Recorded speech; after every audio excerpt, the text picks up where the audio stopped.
Continuando então em Hebreus capítulo 10, verso 5, nós vamos notar que o sacrifício de Jesus foi um sacrifício perfeito, porque foi seguido de obediência. Obediência é algo muito importante. Se Jesus não fosse obediente, o sacrifício dele seria apenas mais um. Mas devido à obediência de Jesus, a obediência à lei, obediência à vontade de Deus, é isso que tornou o sacrifício de Jesus perfeito. Diz aqui, olha, Salmo 40, verso 6, sacrifício e oferta não quisesse, os meus ouvidos abristes, abri o ouvido para ouvir a lei, para ouvir a vontade de Deus, os meus ouvidos abristes, holocausto, expiação pelo pecado não reclamasses. Então disse, eis aqui venho, no rolo do livro está escrito de mim. Salmo 40, verso 6 e 7. Verso 8, deleito-me em fazer a tua vontade, ó Deus meu, sim, a tua lei está dentro do meu coração. Que é exatamente o que diz aqui em Hebreus 10, 5, com a diferença que aqui está dizendo, pelo que entrando no mundo diz, sacrifício e oferta não quisesse, mas corpo me preparastes. Aqui existe uma alteração, ouvido me abris, corpo me preparastes.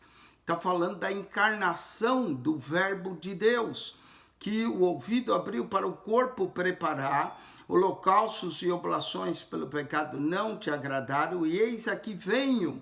Lá está escrito no rolo, está escrito de mim, aqui no princípio do livro está escrito de mim, que pode ser uma alusão a Gênesis 3,15, a promessa que da semente da mulher, que nós chamamos de proto-evangelho, o primeiro evangelho, sairia aquele que esmagaria a cabeça da serpente. Gênesis 3,15 é a primeira promessa que nós temos para fazer, ó Deus, a tua vontade.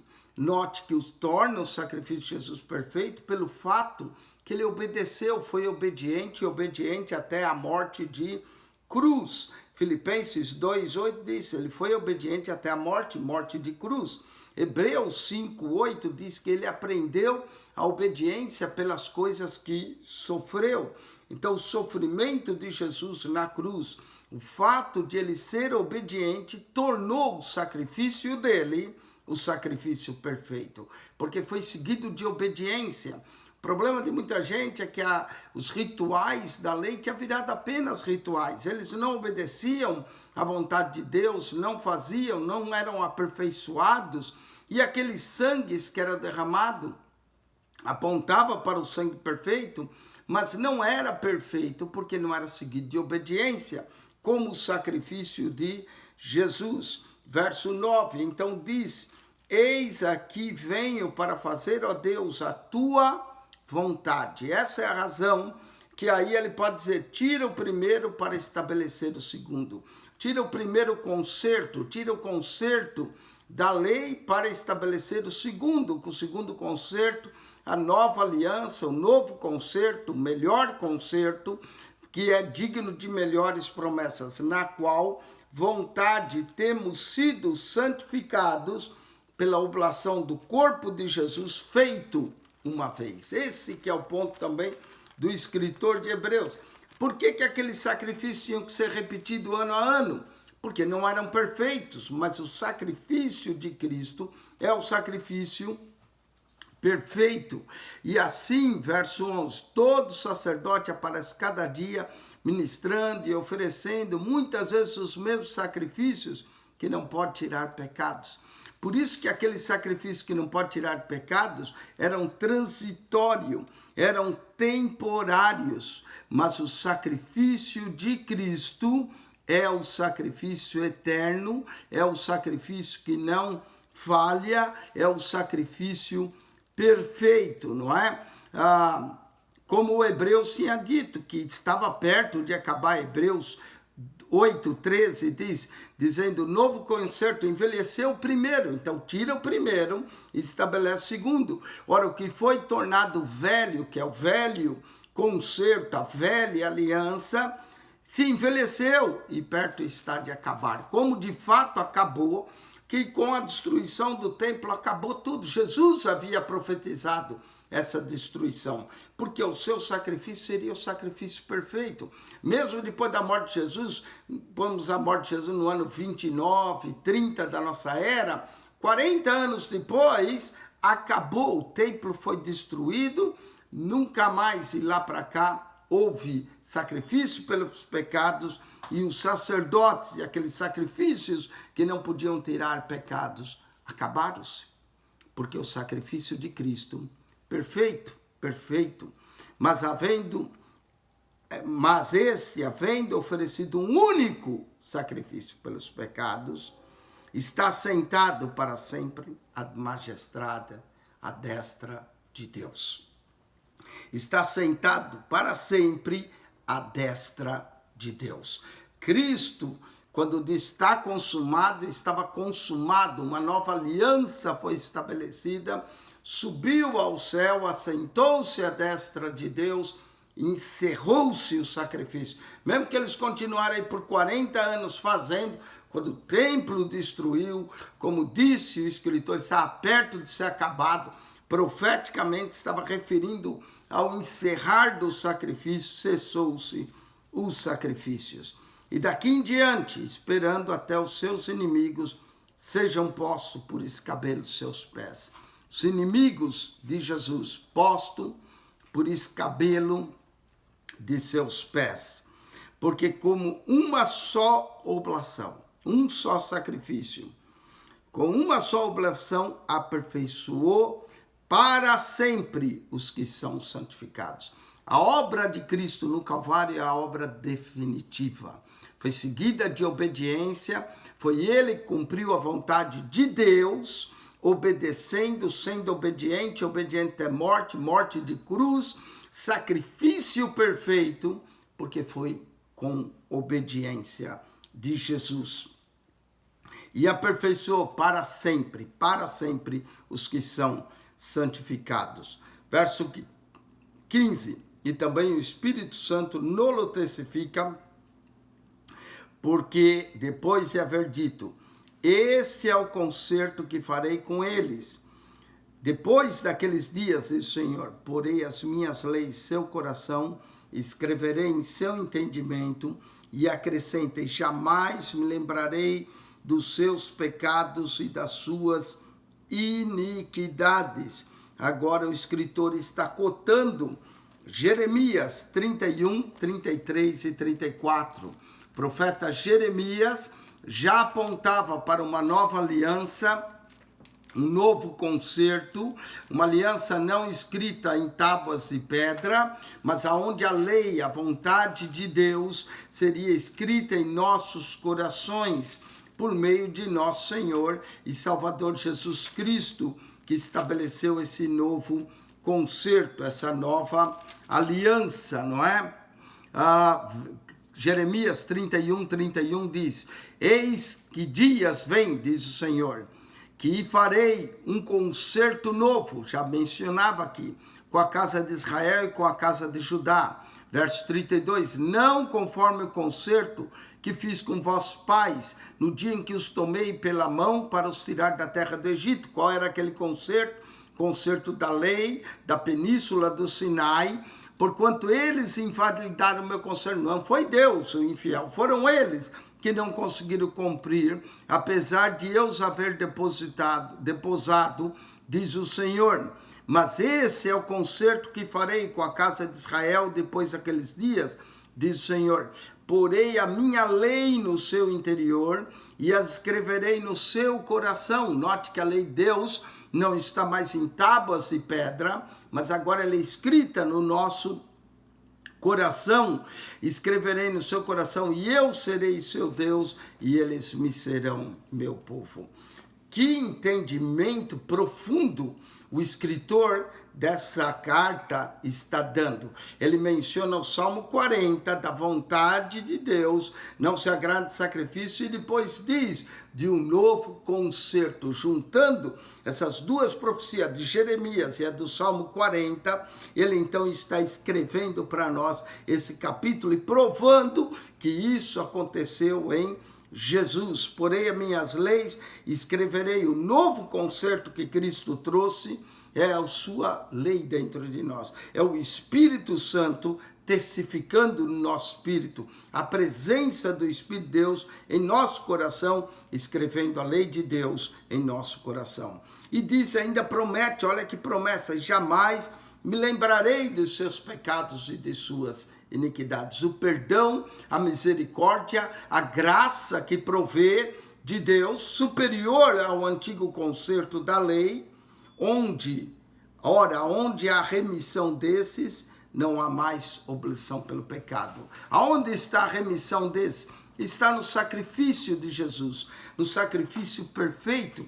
E se nós tirarmos esse sacrifício, não resta outro sacrifício, que é o que agora o escritor vai exortar os seus ouvintes para que eles permaneçam na fé, firmes na fé, não recue, não volta atrás. Deus não tem prazer em um homem recuar, em um homem retornar ao seu estado anterior. Então, olha só, tendo, pois, irmãos, ousadia para entrar no santuário.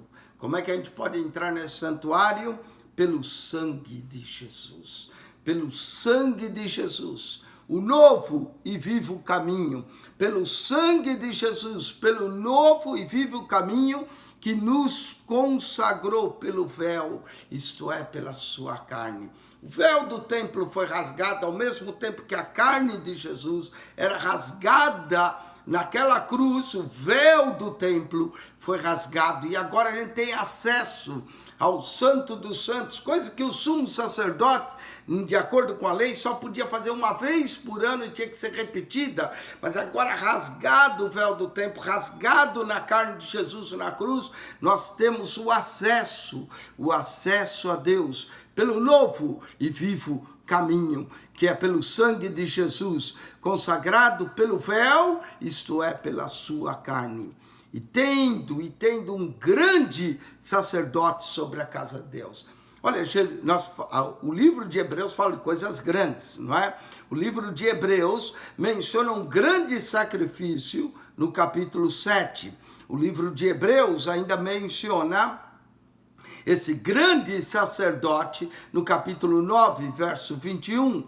E o livro de Hebreus fala de uma grande salvação em Hebreus 2:3. Como escaparemos nós se não atentarmos para uma grande salvação? Grande salvação que veio com um grande sacerdote, não é? O sumo sacerdote sobre a casa de Deus, que é Jesus, nosso sumo sacerdote, e trouxe um grande sacrifício seguido de obediência pelo seu próprio sangue.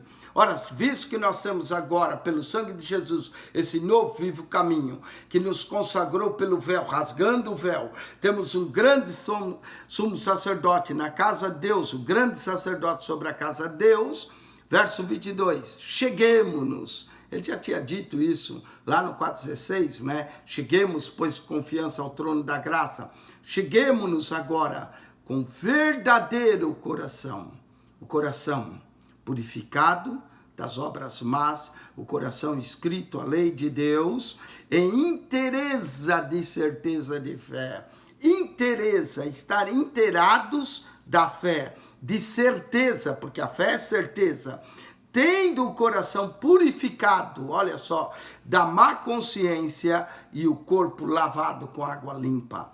Esse corpo lavado com água limpa pode apontar para o nosso batismo, mas também para a regeneração que é produzida pelo Espírito Santo em nós, que purifica o nosso mau coração de obras más, de má consciência, tira a consciência do pecado e nos traz a certeza do perdão e do amor de Deus, lavado com água limpa. Retenhamos firmes a confissão da nossa esperança, porque fiel é o que prometeu. Lembra que ele disse que Deus era incapaz, impossível que Deus minta. Fiel é o que nos prometeu, a nossa confissão da nossa esperança. Como ele diz, nós temos uma melhor esperança, não é? Temos uma melhor esperança por um melhor concerto.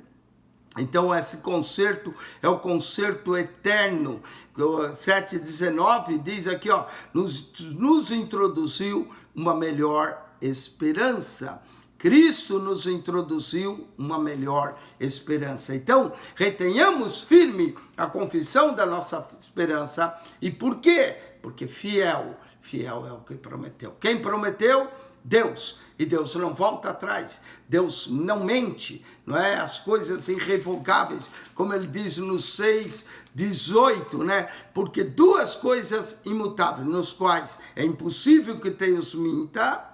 É impossível que Deus minta, então vamos confiar na palavra de Deus e na integridade de Deus, poder reter a esperança proposta, a confissão da nossa esperança, porque fiel é o que prometeu. Verso 24, olha a exortação, vem aí. E consideremos uns aos outros para nos estimularmos ao amor e a boas obras. Nós temos que estimular uns aos outros no amor e nas boas obras, não é? A igreja é um grupo de pessoas que se estimula um ao outro, que encoraja um ao outro a continuar no amor e nas boas obras. E olha o verso 25, o perigo de voltar atrás, não deixando a nossa congregação. Não deixe a tua congregação, não deixe de congregar, não deixe de estar em comunhão com os teus irmãos, não deixando a nossa congregação, como é costume de alguns, antes admoestando, olha a palavra de demonstração, uns aos outros, e tanto mais quando vedes que vai se aproximando aquele dia. Qual dia? O dia da volta de Jesus está se aproximando, e alguns deixando de congregar, alguns ficando frios, alguns deixando a sua congregação, não deixando a nossa congregação. Quanto mais vemos que o dia está se aproximando, não deixe de congregar, esteja presente nos cultos, esteja presente na casa de Deus. A Bíblia nos fala de algumas coisas que devemos fazer. A Bíblia diz que nós devemos orar sempre, não é? Lucas 18 falou contou-lhes uma parábola sobre o dever de orar sempre. A Bíblia também nos ensina que nós devemos contribuir na obra de Deus, né? Malaquias 3 diz, trazei todos os dízimos, as ofertas. Hebreus 7 fala de dízimo, vê lá o comentário que nós fizemos. A Bíblia também diz que nós devemos adorar a Deus, adorar em espírito e em verdade. Deus é espírito, importa que os que o adoram em espírito e em verdade. Então nós devemos orar, nós devemos contribuir, nós devemos adorar a Deus. A Bíblia também nos ensina a testificar. Diz, se alguém perguntar qual é a razão da vossa fé e esperança, tende sempre a resposta para dar. A Bíblia também diz que nós devemos examinar as Escrituras, porque cuidais ter nela a vida eterna. A vida eterna está nas Escrituras. Examinai as Escrituras. Mas aqui em Hebreus 10, 25, diz que nós devemos congregar, nós devemos ir à casa de Deus, nós devemos nos ajuntar, não é? Agora com essa coisa desse coronavírus que tem impedido o culto, tem impedido as pessoas de congregar, muitos têm deixado, e quando acabar isso, alguns vão estar tão frios que nem vão voltar a congregar. Mas nós não deixemos de congregar, como é costume de alguns, e admoestando ainda mais quando nós vemos que aquele dia vai se aproximando. Verso 26, porque se pecarmos voluntariamente, depois de termos recebido o conhecimento da verdade, já não resta mais sacrifício pelos pecados. Não há outro sacrifício. Cristo derramou o seu sangue para nos purificar de nossos pecados. Se nós pecarmos voluntariamente, já não resta outro sacrifício pelo pecado. Mas uma certa expectação horrível de juízo e ardor de fogo, que há de devorar os adversários. O juízo de Deus, o juízo eterno, um fogo que ardor de fogo que há de devorar os adversários. Os adversários de Deus, aqueles que deixam de congregar, aqueles que voltaram as costas para Cristo, só o fogo da condenação os aguarda. Quebrantando alguém a lei de Deus, morre sem misericórdia. Só pela palavra de 2 ou 3 testemunhas. Agora, ele não só faz a comparação que ele fez no início do capítulo de sacrifício, mas agora ele está fazendo a comparação de juízo. Quando alguém quebrava a lei de Deus, quando alguém violava pela boca de 2 ou 3 testemunhas, aquela pessoa era condenada à morte e morria sem misericórdia. Mas de quanto maior castigo cuidai vós, que será julgado merecedor aquele que pisar o Filho de Deus e tiver por profano o sangue do testamento com que foi santificado e fizer agravo ao Espírito da graça. Se pela lei a pessoa morria com testemunho de 2 pessoas, condenavam a pessoa sem misericórdia, pela palavra de 2 ou 3 testemunhas, a pessoa era condenada sem misericórdia. Quanto maior castigo. Olha só, a Bíblia fala que o sacrifício de Cristo é melhor, nós temos melhores promessas, né? O sacrifício de Cristo é maior que os anjos, maior do que Moisés, maior do que Arão, mas presta atenção, o castigo para quem rejeita, para quem se afasta, para quem negligencia essa grande salvação, o castigo também será maior. De quanto maior castigo? 10:28.